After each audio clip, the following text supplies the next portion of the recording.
Hey, what's good? When this is Adnan under AD in the clutch, and I want to talk about an overall reaction and a non-biased opinion from now that the Boston Celtics have won the championship, and now that we got to see the celebrations, and now that the dust is settled, I want to give an overall opinion and reaction to the Celtics winning the title, and not just from this year, but talk about the journey on the way to this ring, because this has not been a 1 or 2 year process. This has been several seasons in the making. But before we do that, let's do a quick recap. So the Boston Celtics defeated the Dallas Mavericks in dominating fashion, 4-1, winning the 2024 NBA Finals, with Jaylen Brown winning Finals MVP. And I am extremely happy for him, and he is extremely deserving of it because he consistently showed up when it mattered most for the Celtics when they needed him, whereas Jason Tatum, their number one option, he had his usual ups and down moments, and he was really good for the Celtics, but Jaylen Brown has been there night in and night out, which is the key difference, which is what helps the Celtics win their first championships in, I want to say 16 years, because they last won in 2008, and we're in 2024, so yeah. But with that being said, Jaylen Brown, I'm extremely happy to him, and I give my hats off to him because he has taken a lot of hate and criticism this past year, starting with the Eastern Conference Finals in Game 7 when he faced against the Miami Heat, and he basically faltered, had numerous turnovers, and was just falling through big time, and a lot of people were making fun of him, saying how he couldn't dribble or do anything with his left hand. There were so many memes on him about that. And then shortly after, in the offseason, the Boston Celtics gave him a 5-year, $300+ million extension. And a lot of fans and a lot of people were saying, reporters were saying how it was the worst contract in the NBA. Why would they give this to him, especially after what he just did in the Eastern Conference Finals, not getting the job done, all this and all that. And but Jaylen Brown, he took it to the chin. He took it like a champ, like he is, and was able to keep his head down, play the best of his abilities, silence any doubters, and he was consistent throughout the playoffs, played really well. He outperformed Jason Tatum on multiple occasions, and the Finals MVP race was actually close between Jaylen Brown and Jrue Holiday, and both of them were deserving of winning the award, so I would be happy if either of them won. But the point is, Jaylen Brown, he's been able to show that he can take the hits, he can take the hate, the criticism, and he's just going to keep doing what he does best and play to his strengths, and ultimately gets rewarded for winning his first championship and being recognized as the best player in the entire finals. So I'm very happy for him. And one thing I want to say is that I believe we should have known this was going to happen, because during the All-Star weekend, Jaylen Brown was practically the only superstar that was openly willing to do the dunk contest when nobody wanted to do it whatsoever. Nobody.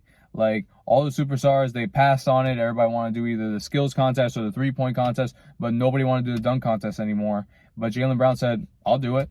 And he didn't care what the fans think, whether reporters, what they thought about him doing it, or that Jaylen Brown, that he didn't perform that well. Nobody cared. He didn't care. Jaylen Brown, he just did what he had to do. He used it as a way to not let any of the tension get to him, and he was able to, I feel it mentally prepared him for the finals, so that if he were to have a bad game or he came up short, it didn't bother him, because he's used to it, and he's just able to get through.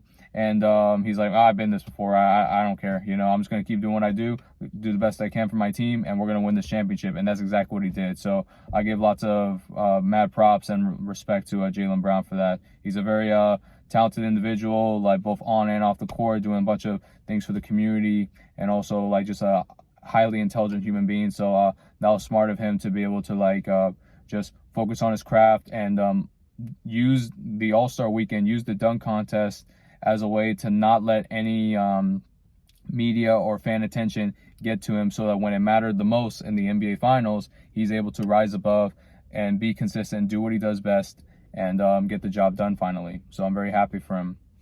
And also want to talk about how the Boston Celtics, they were able to shut down Kyrie Irving and get the revenge on him, which I'm not going to lie, heading into the finals, I thought it was going to be Kyrie that was going to be able to do that.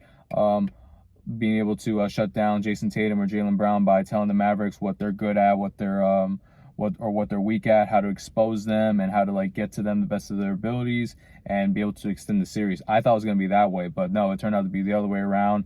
They've shown Jason Tatum and Jaylen Brown, they've been able to obviously grown as players since their days with Kyrie as teammates, and they were able to shut him down, use so many mismatch on him, whether using Porzingis on Kyrie or using like overall taller people to make Kyrie's life difficult and for him to falter, both at the Garden and then and even at home where he could have done more better, but the Celtics were able to keep them in check. So that was very impressive on their part, and also like shutting down like all their important players like PJ Washington and Daniel Gafford and Luka Doncic. I mean, he was really good for the most part, but he did have a game or two where he completely faltered, and that basically sealed the deal for the Celtics to win their first championship in 16 years.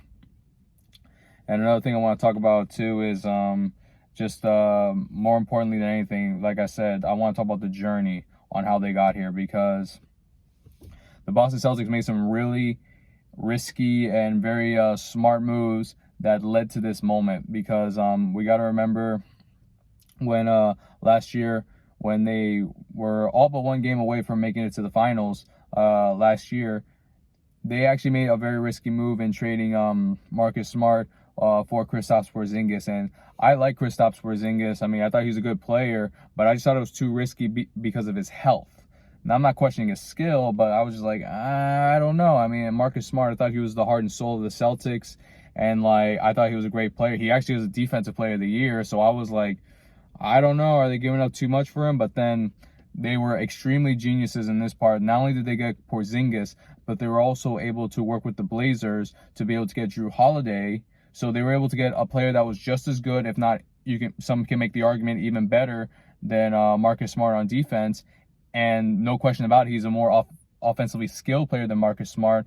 So they got, from the Marcus Smart trade and also doing some wheeling and dealing, they were able to get an upgraded version of Marcus Smart and get a top-level center, something the Celtics really needed during that time to be able to construct this. And also when they traded Langford for Derek White, that was another key move that I thought was going to be really important for them, because like Derek White, he went from being an important role player to now he's like he could be a starter for practically anybody, because he's been like consistently clutch for multiple years. He's been able to rise up in big moments, whether the Jays have had an off night, Derek White, he's able to step up, or if they need like a spark plug off the bench, Derek White can do just that. He can be able to shut down anybody on offense, their best player, with his chase down blocks, with his great like overall just his sneakiness to be able to get a quick bucket. And he's just an amazing player. People argue whether or not he should have been an all-star.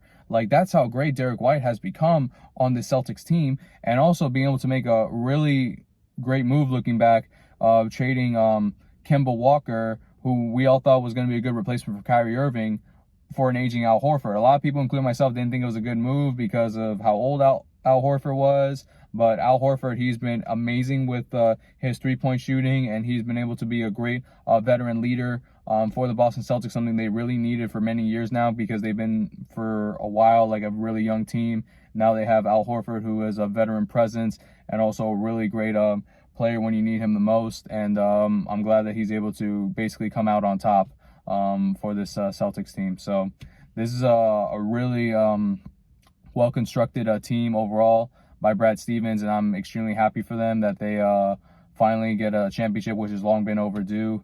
And it just goes to show that great things take time, and this is not like an overnight thing. I believe the super team, where you can just gather as many superstars as possible and mesh them together to see what happens, I believe that's coming to an end, because we've been seeing these past couple years between the Denver Nuggets and now the Boston Celtics that it takes time. You got to build your team, whether from the draft or maybe get a few pieces here and there to complement your main superstars.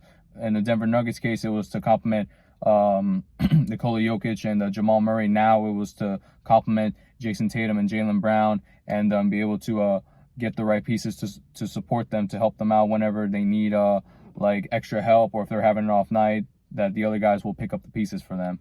now we're kind of seeing a new formula now. So this is going to be very important, especially with the new CBA coming up. That's going to be enforced, and that's going to be the game plan from now on for many of these teams. So yeah, let me know what you guys think, Boston Celtic fans. How do you guys feel about this overall? Do you guys think you can repeat, or do you guys think you need more moves now that you guys are being the hunted instead of the hunter? So I just want to know your overall opinion. How do you feel, and what do you think you guys need to do to be able to repeat? Please like and subscribe to this channel. I certainly love and appreciate every single one of you guys. Thank you so much for your time. God bless, and talk soon.